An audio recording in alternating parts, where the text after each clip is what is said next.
Assalamualaikum warahmatullahi wabarakatuh. Kenalkan, nama saya Aris Saptono dari Prodi Manajemen dengan NIM 2892150194. Di sini saya akan menjelaskan tugas ujian tengah semester mata kuliah Manajemen Logistik dengan dosen pengampu Ibu Masrifah. Pengertian: manajemen rantai pasokan dapat diartikan sebagai usaha mengkoordinasikan dan mengintegrasikan sejumlah aktivitas yang terkait dengan produk di dalam rantai pasokan untuk meningkatkan efisiensi, operasi, kualitas, layanan pelanggan agar dapat memperoleh keunggulan bersaing yang berkelanjutan bagi semua organisasi yang berkolaborasi. Tujuannya dari manajemen rantai pasokan adalah mencapai biaya yang minimum dan tingkat pelayanan yang maksimum. Manajemen rantai pasokan mempertimbangkan semua fasilitas yang berpengaruh terhadap produk yang dihasilkan dan biaya yang diperlukan dalam memenuhi kebutuhan konsumen. Arti penting manajemen rantai pasokan: perusahaan dalam rantai pasokan harus membuat keputusan individual dan bersama dalam 5 bidang utama, yaitu sebagai berikut menurut Hugos tahun 2011. Yang pertama yaitu produksi, yang kedua persediaan, yang ketiga lokasi, yang keempat transportasi, dan yang terakhir yang kelima informasi. Jenis persediaan: bahan baku atau raw materials.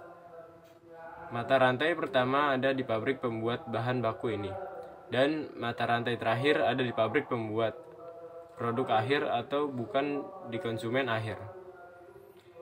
Barang setengah jadi atau work in proses produk. Permulaan mata rantai ada di pabrik pembuat bahan jadi.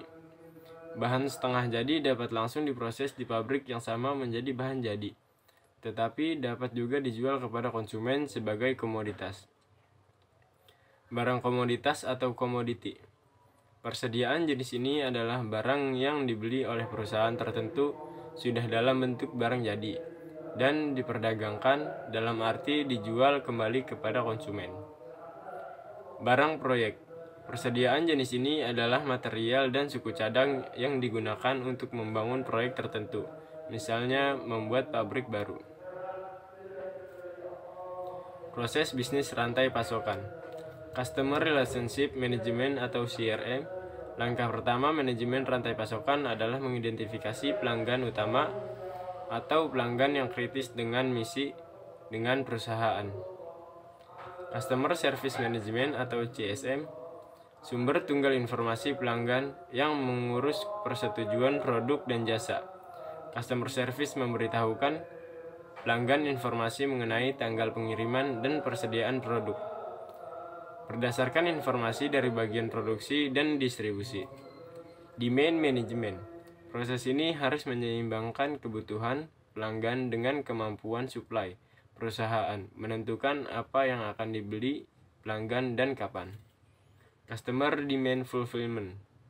Proses penyelesaian pesanan ini secara efektif memerlukan integrasi rencana kerja antara produk, distribusi, dan transportasi. Proses bisnis rantai pasokan. Manufacturing Flow Management. Biasanya perusahaan memproduksi barang lalu dibawa ke bagian distribusi berdasarkan ramalan historik. Produk dihasilkan untuk memenuhi jadwal produksi. Procurement. Membina hubungan jangka panjang dengan sekelompok pemasok, dalam arti hubungan win-win relationship, akan mengubah sistem beli tradisional. Pengembangan produk dan komersialisasi. Untuk mengurangi waktu masuknya produk ke pangsa pasar, pelanggan dan supplier harus dimasukkan ke dalam proses pengembangan produk. Retur. Proses manajemen retur yang efektif memungkinkan kita mengidentifikasi produktivitas, kesempatan memperbaiki dan menerobos proyek-proyek agar dapat bersaing. Mengelola aliran rantai pasokan. Beberapa hal yang dijadikan pertimbangan dalam pengelolaan rantai pasokan adalah sebagai berikut. Sasaran lingkup pasar. Untuk membuat sasaran lingkup pasar, manajemen harus mempertimbangkan perilaku pembelian pelanggan, tipe distribusi yang digunakan, struktur rantai pasokan, dan tingkat pengendalian yang dibutuhkan untuk keberhasilan rantai pasokan. Perilaku pembelian pelanggan. Motif pembelian dari segmen potensial pelanggan harus ditentukan untuk mendesain rantai pasokan secara efisien dan efektif. Analisis ini memungkinkan desainer untuk menentukan segmen retail yang paling mampu mencapai target pasar. Tipe distribusi. Terdapat 3 tipe dasar distribusi yang dapat digunakan untuk menyediakan produk bagi para konsumen, yaitu distribusi intensif. Distribusi intensif memiliki arti bahwa produk-produk yang didistribusikan dijual sebanyak mungkin ke retail atau pedagang grosir. Distribusi selektif. Distribusi selektif cocok untuk toko yang dapat menjual produk terbatas, tetapi tidak untuk yang eksklusif. Distribusi eksklusif.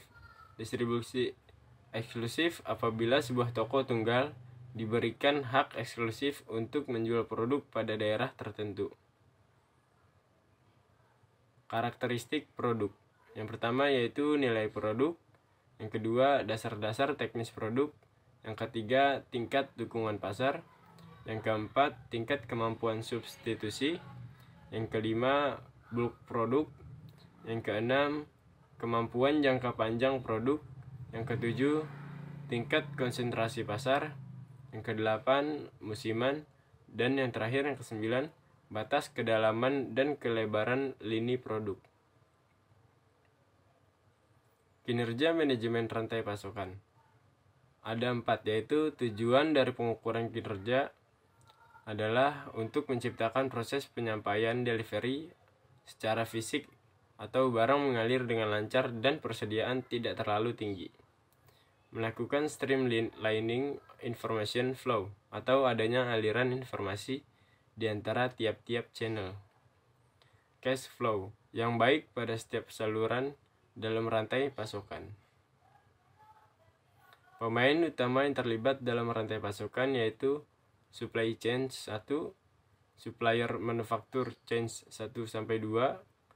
supplier manufaktur distributor chain 1-3, supplier manufaktur distribusi retail outlet 1-4, supplier manufaktur distribusi retail outlet chain 1-4.